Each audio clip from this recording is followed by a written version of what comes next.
정치든 일상적인 사회활동이든 이 균형이라고 하는 게 정말로 중요합니다. 잣대는 언제나 동일해야 됩니다. 모두가 함께 사는 세상에서는 기준이 같이 적용돼야 됩니다.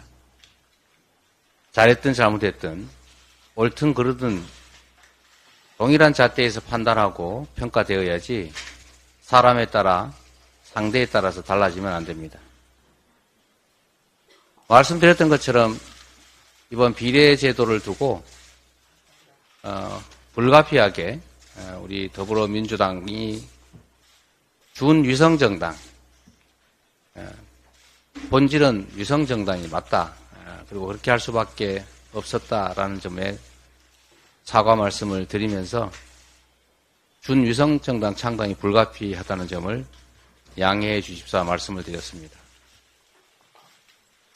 그런데 이 점에 대해서 저희가 위성정당이라고 하는 제도가 생겨날 수밖에 없는 그런 불완전한 입법을 한 점이라든지 또 위성정당을 만들 수 없게 제도적으로 장치를 마련하겠다는 약속을 또 지키지 못했던 점, 불가피하게 사실상 위성정당을 창당할 수밖에 없다는 점을 분명하게 말씀드리고 지금 이 자리에서도 다시 한번 유감의 뜻 그리고 사과의 뜻을 밝히는 바입니다. 그러나 분명한 것은 여당의 위성정당 창당도 똑같습니다. 오히려 여당은 위성정당을 통해서 비례의석을 100% 독식하겠다고 하지 않습니까? 준연동형 제도를 완전히 정말 무효화시키겠다는 취지 아니겠습니까? 그러나 더불어민주당은 그나마 불가피하게 여당의 이 반칙, 이 탈법에 대해서 불가피하게 대응할 수밖에 없다는 점 말씀드리고 그래도 준연동제의 취지를 조금이라도 살리기 위해서 일부라도 비례의석을 소수정당 또는 시민사회와 나눌 수 있는 방법을 찾겠다고 말씀드렸습니다. 비판을 하려면 똑같이 비판하는 게 맞습니다.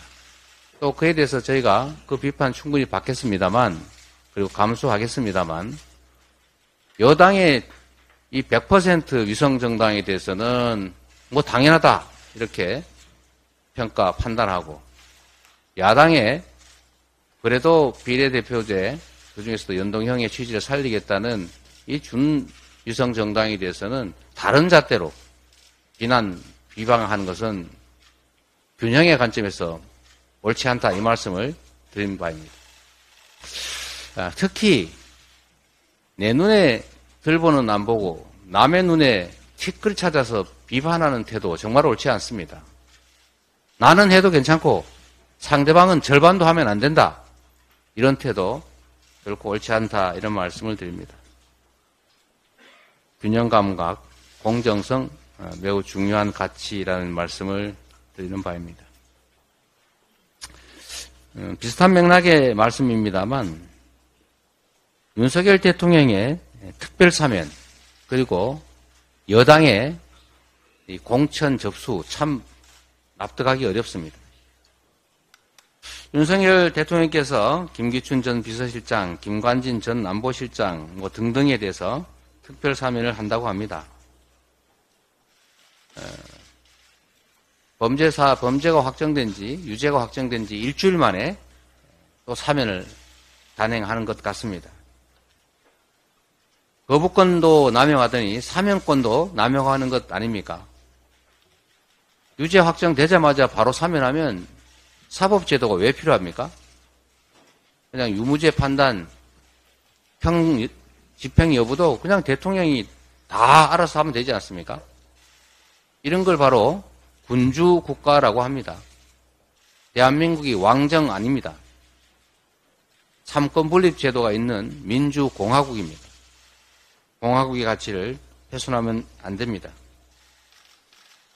그리고 특히 여당이 사면 복권을 전제로 공천 신청을 받았다는 말이 있던데 이게 말이 됩니까? 차라리 추후 추가 공모를 하든지 아니면 공모 기한을 늦추든지 할 일이지.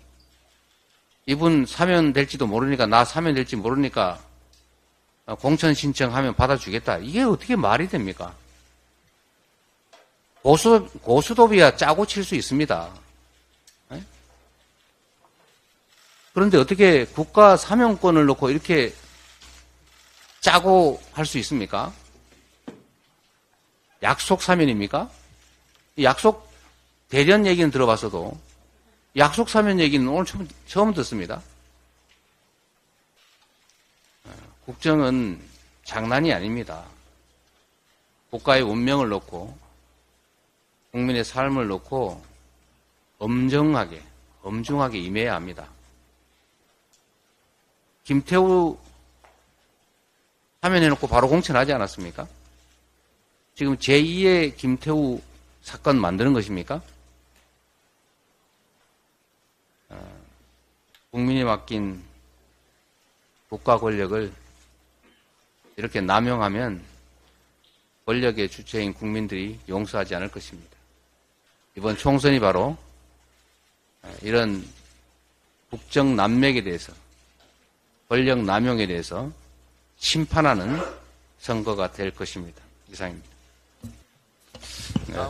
우리 원내대표님 발언에 제가 하나만 좀 부과를 드려야 되겠는데요. 정말 이번 총선 과정에서 여당의 행태를 도저히 납득할 수가 없습니다. 지금 당장 예금자보 하면 되지 않습니까? 전에도 말씀드렸지만 이번 총선은 여당의 국민 기만전 같습니다. 지금 당장 이미 법안도 나와 있는데 왜 처리를 안 하나 참 궁금하고, 저도 얘기를 아까 할까 말까 하다가 지금 말았는데 지금 제가 미안합니다, 전 최고님. 너무 기가 차서 이런 말씀을 드립니다. 이거 반사회적인 불법 채권 계약, 그러니까 너무 이자를 많이 받는다든지 무슨 뭐 이런 도덕적으로 용납할 수 없는 이런 대부 계약 무효화하자, 이자를 못 받게 하든지 너무 심하면 원금 못 받게 하자. 이거 제가 이재명 민주당 당 대표가 대표 발의한 법안 아닙니까? 근데 이거 이때까지 여당이 반대했거든요. 그런데 지금 갑자기 지금 이거 무효화하겠다고 정부 정책 발표했습니다. 이거 사기 아닙니까? 왜 이때까지 반대했습니까? 지금까지는 반대하다가 갑자기 총선 되니까 지금 정부가 이런 정책 발표했는데 이거 두 가지 문제가 있어요. 첫 번째 문제는 사기라는 겁니다. 그냥 하면 되지. 뭘 자꾸 약속을 하겠다 하는 겁니까? 두 번째는 지금 이 선거 국면에서 정부가 이런 식의 약속하는 거 사실상 선거 개입 아닙니까? 정말 문제입니다. 이 국민 여러분께서 이런 점들을 바로 심판해야 합니다. 할 수 있는 일들을 지금 하면 되지. 이때까지는 계속 반대하다 선거 때 되니까 이거 해야 되겠다 라고 하는 것은 이게 바른 정책인데 이때까지 반대하고 안 하다가 선거 때 되니까 한다는 거, 이거 두 가지 심각한 문제가 있는 것입니다. 정책은 미안합니다. 얼른 말씀하시죠.